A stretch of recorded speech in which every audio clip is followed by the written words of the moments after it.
Hey, what's up everybody? This is Superberg501 and today I want to go over a bunch of new information we have gotten for Godfall. And this comes from a live stream that two of the developers did with the YouTubers Eric's and Bife. Now this pre-recorded video was a little under an hour, so they went over a ton of information, including new information on the Dreamstone endgame activity, which is very exciting. They went over some more lore information, they went over different builds possible in the game, they went over some new gameplay, and tons of other information. And I just wanted to do a overview. A lot of this information I will most likely go into more detail with in different more specific videos because there was just so much information shown in this live stream. Now, like I said, I just wanted to do an overview of this information and it was a little bit under an hour. So I'm going to have the video linked in the description. I recommend going and watching it. They go over a bunch of lore information. They go over a bunch of their design philosophies for the game. I'm not going to specifically go over a lot of that, so go and watch a video if you want to learn more about that type of stuff. Now the first thing I want to go over is some new information we have gotten for the skill system in the game. Now the skill system is where you put in points to get additional stats, you get new passives, and you can even get some new abilities from this. And this isn't tied to any Valorplate, this is just tied to your account, and every level you get one skill point. And we have gotten it confirmed in this live stream as well that level 50 is the max level, but some of the new information we got is that after you get max level and have all of those points, you will then have additional activities in the end game that will allow you to earn more skill points on top of that. And there are 125 possible points that you can put these skill points into. You will not at any point in the game, even when you're completely maxed out, have all the skill points you can get, you won't be able to get enough skill points to completely fill in all 125 of those skill points. Now we do know that you will be getting over 50, but we don't know the specifics on how many skill points you'll be able to get once you're completely maxed out. And personally, I do think this is very exciting information that we will have ways to get more skill points past beating the main campaign and past hitting level 50, which will then allow you into the end game to further modify and specialize your build. And I will definitely be doing another video going more into specifics of the skill system, because just taking the skill system and not even factoring in valor plates or gearing, the skill system adds a massive amount of customization and possible variations of builds. Now they also showed some more footage of your Sanctum, which is essentially your base of operations or hub in the game. This is where you go to do all your crafting, to craft more valor plates, and to change between all your different valor plates. And something else that they didn't talk about but they showed was essentially a target dummy. And it was really cool. They would walk in a room and there was kind of this ethereal target dummy that looked like it might also fight back, so maybe they have different combative target dummies. But something that was really cool is whatever weapon you had out, it actually showed the different keybinds or the different combos of doing your different attacks. So they had a breach combo, they had a light attack combo, and they had all these different combos that it shows you how to do and tells you the different combos to be able to pull these different things off, where you could then go test them and test your damage onto these target dummies, which is something that is really cool. I have no idea why so many games in the looter genre don't have a target dummy, and this seems to even be a upgraded version of most target dummies. In one part of the live stream, both the developers were talking about some of their favorite builds that they have been using in Godfall, and one of the interesting things they talked about was Hinterclaw, which is one of the valor plates, being a harder to unlock and craft valor plate, and essentially saying that the recipe for Hinterclaw was more complex and harder to unlock. So most likely most of the players will not have Hinterclaw unlocked until the end game. And how they were talking about it, it sounded like a few of the valor plates will have these more complex crafting recipes, making them a more end game focused valor plate that most likely you won't have unlocked until you've done some grinding in the end game. Even teasing that Hinterclaw's augment system is very unique compared to a lot of the other valor plates. And I do find it pretty cool that some of the 12 valor plates will be seen more as end game valor plates that take longer to unlock, that may have some things about them that make them a bit out of the ordinary. It definitely gives you something pretty cool to chase and look forward to after you get done with the main campaign. Now, one of the main things that I wanted to talk about that was gone over in this live stream was one of the new endgame modes that we have only heard by name before, and that is Dreamstones. Now, I just wanted to go over kind of how they went over essentially what would get you into the endgame. So after you beat the main campaign and beat the last boss of that and go back to your Sanctum, you will then unlock Dreamstones. Now there are 18 of these in total, and you will unlock the first one right at the end of the campaign. And essentially what these are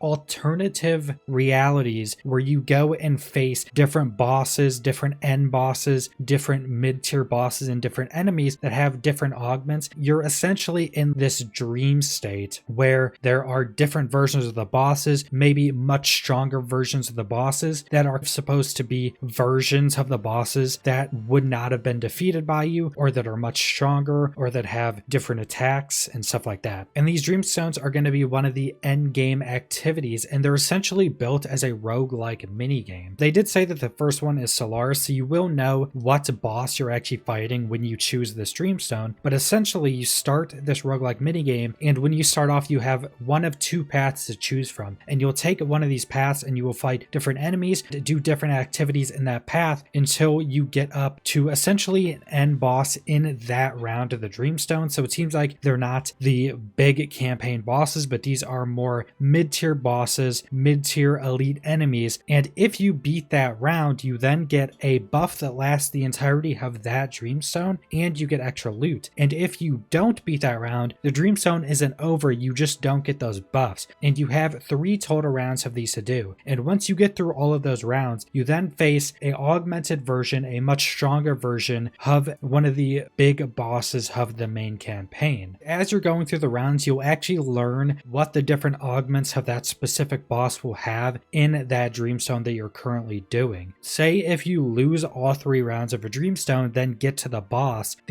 will be much harder, and you will have a lot less buffs to then deal with that boss, so it'll be much harder to do. And then say if you beat all 3 of the rounds, you'll get additional loot for completing every one of those rounds. You'll get additional buffs to then go and face that boss with. And every one of those Dreamstones, after you beat one, you'll then unlock the next Dreamstones. And like I said, there are 18 total Dreamstones, so that in itself is a ton of replayability and a ton of additional content. I will be doing a video going specifically into all the endgame content we have learned about Godfall, so I didn't want to go super in depth with all the stuff they talked about with this mode, but the first 9 Dreamstones are what they're considering the first act. So after you complete the 9 first Dreamstones, you will then unlock the 10th, but then you will also unlock the Tower of Trials, which you have learned about, and I did talk about in a update video when they announced this. And the Ascended Tower of Trials is essentially the true endgame. It's an infinitely scaling version of the Dreamstones where you go in, you choose a path. If you die, you then reset. You keep going through. The more rounds you defeat, the more buffs you get, the more additional loot you get. It constantly is scaling up and up and up to fight tougher enemies while also getting more buffs yourself. And they did confirm in this that the Tower of Trials does have unique loot inside of it that you can only get in the Tower of Trials. And they did say that this loot is going to be the most sought after loot. So most likely some of the coolest looking weapons, some of the coolest effects, and some of the strongest loot in the game that you will have to do the hardest content in the game to get. And I am a very big fan of having endgame activities like this because it gives an almost infinite amount of replayability where run after run they won't be exactly the same and there will always be something different and unique, and having really high-end gear in the hardest difficulty to constantly be trying to farm for. And I'm very curious to see some of the loot we will be getting out of the Tower of Trials, because this is essentially what all of the endgame builds are going to be working towards, is trying to be as strong as possible to farm Tower of Trials as effectively as you possibly can. But that's pretty much all I wanted to go over with all this new information we got from this live stream. Like I said, there's tons of stuff I didn't go over. It is a very long live stream, so I'd recommend going and watching this if you want to see some more of that information. So subscribe if you want to see more Godfall or other videos. Leave a like if you liked the video. Leave a comment down below what you